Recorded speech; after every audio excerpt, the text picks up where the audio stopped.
Grade 8 students. I'm Patrice S. Gia, your teacher in Technology and Livelihood Education. Welcome to our class. Today, we're going to discuss the first and important part of the lesson in dressmaking. Before we start, let me present to you the objectives. Today, we're going to identify the sewing tools and materials. Second, classify each tools and materials according to their function and uses. Number 3, appreciate the significance of sewing tools and materials in the daily living. Today, we're going to discuss the sewing tools and materials. Let's start with the measuring tools.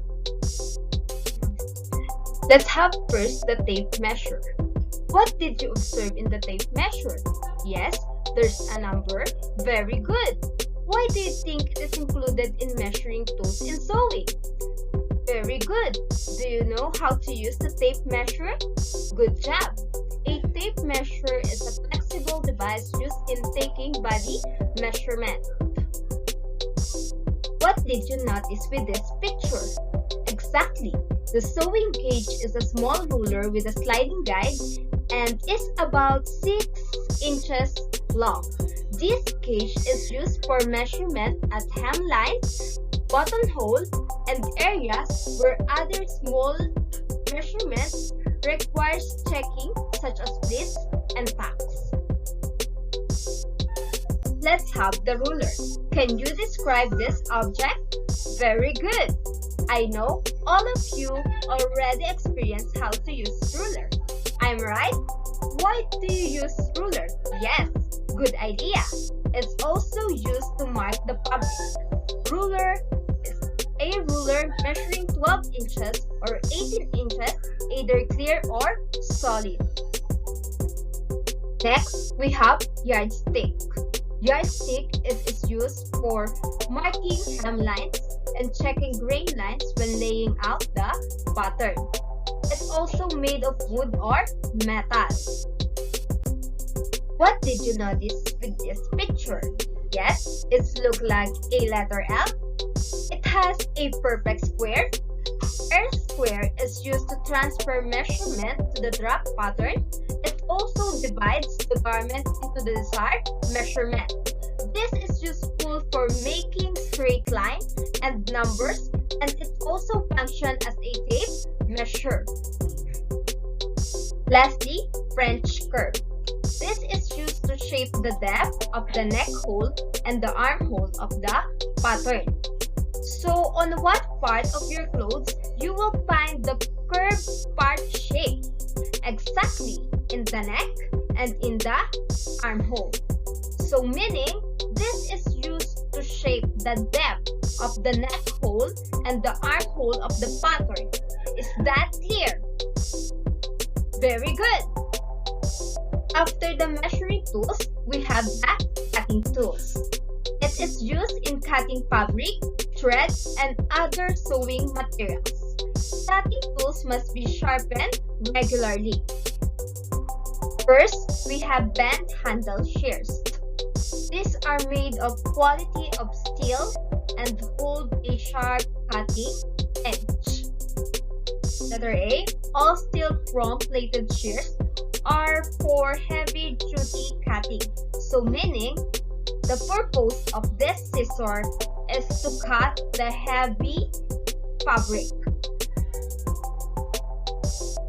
Letter B, the stainless steel blades and plastic handle are fine for lightweight fabrics.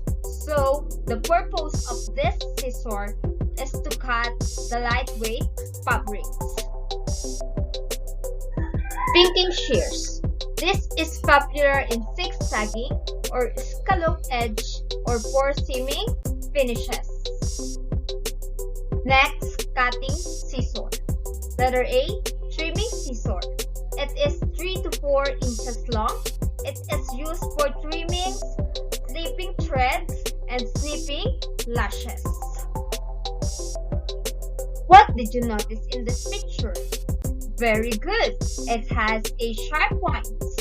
Embroidery scissors It has 4 to 5 inches long taper blades, both sharp points for use in working with the fine details in delicate fabrics and in embroidery works.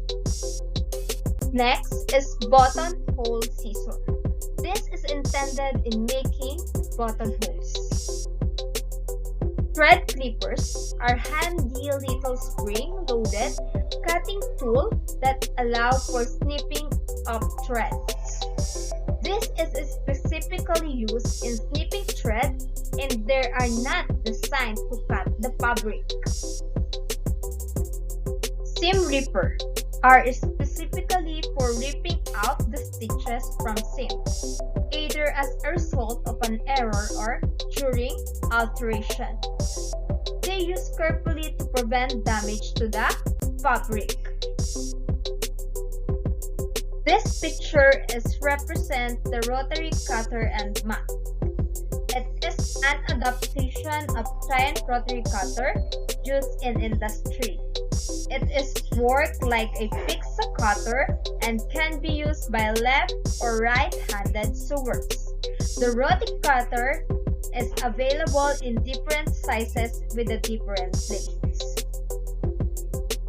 Next, we have marking tools, are required for transferring pattern markings to garment fabric pieces for making alteration on garments. This picture represents chalk pencil or dressmaker pencil. This is available in white or pastel shades. This chalk pencil is used to make fine lines on fabric. It has an erasing brush at one end. Are you familiar with this picture? Very good. So tailor's chalk, this is an essential as a marker for use in materials. Tailor's chalk is available in a range of color and is removed by brushing. Next, wax chalk. This is available in black or white color and it is used in woolen fabric. Wax can be removed by pressing. Let's proceed to the tracing wheel. There are two types of tracing wheel. Those with serrated edge and those with smooth edge. The serrated edge will produce dust on the fabric and is suitable for most type of fabrics. The smooth edge wheel is the best for delicate fabrics. Do you understand, class? Very good! Dressmaker carbon paper, also called dressmaker tracing paper, is a specially waxed carbon paper that transfer the tracing wheel's marking to the fabric.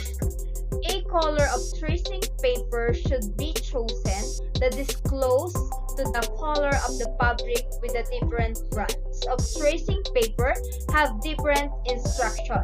Therefore, the instruction of the particular brand be followed. Do you understand? Okay, very good.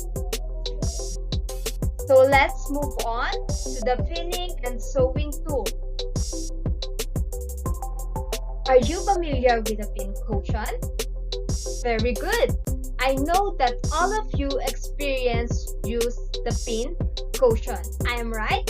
So pin cushion holds the straight pin and the needles while working to prevent accident. Second is hand needle, used in making temporary stitches and buttonholes. Sizes of 7 to 10 are for general hand sewing. So based on the picture, you can familiarize what is hand needle. Sewing needle threader. It aids in putting the thread to the needle. It has two parts, the wire and the handle. A Symbol: a small hard beaded cup worn for protection on the finger that pushes the needle in sewing. Last, we have materials. Under the materials is fabric. It's the cloth used in making garments. The plain cotton fabrics, flour sack or kacha, is the most appropriate materials for the beginners because these are very easy to handle. Next, we had thread. It's used in assembling or constructing the parts of the garment. Threads vary in sizes.